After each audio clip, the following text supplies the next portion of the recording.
Unsur pembiayaan. 1. Disebutkan dalam pasal 1 ayat 5, 7, dan 8 Rancangan Peraturan Daerah tentang penyertaan modal pemerintah daerah kepada Perseroda Bahari Tanjung Tembaga bahwa paling sedikit 51% saham dimiliki oleh pemerintah Kota Probolinggo dari para pemegang saham lainnya. Maka fraksi PKB menanyakan, siapa sajakah para pemegang saham lainnya yang dimaksud? Kapan dan berapa nilai saham keseluruhan yang ditentukan pada Perseroda Bahari Tanjung Tembaga ini?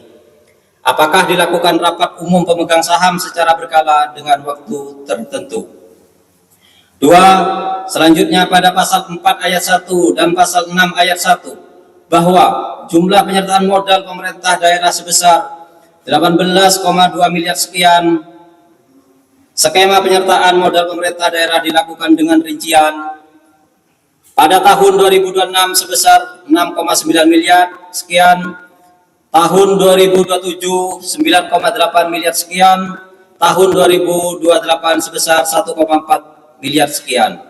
Mengingat anggaran penyertaan modal tersebut sangat besar dan mengikat, maka fraksi PKB memandang perlu dilakukan rasionalisasi kembali dikarenakan potensi APBD Kota Probolinggo mengalami ketidakpastian setiap tahunnya.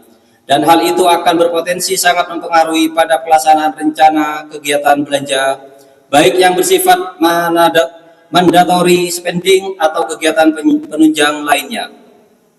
Perlu dilakukan pengurangan jumlah anggaran penyertaan modal di tengah-tengah kebijakan efisiensi di semua sektor pemerintahan.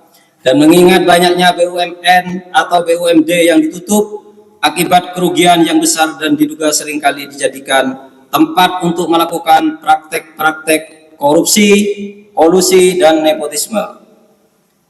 3. Pada pasal 7 dijelaskan tentang pembagian dividen.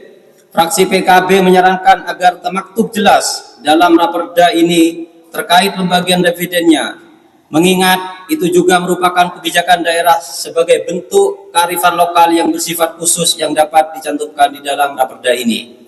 4. Kelayakan usaha dan prospek ekonomi. Fraksi Partai Kebangkitan Bangsa meminta penjelasan terkait hasil kajian bisnis dan potensi keuntungan bagi daerah, rencana operasional dan strategi peningkatan daya saing BUMD, target kontribusi terhadap PAD dalam jangka pendek dan panjang. 5. Tata kelola yang profesional dan akuntabel.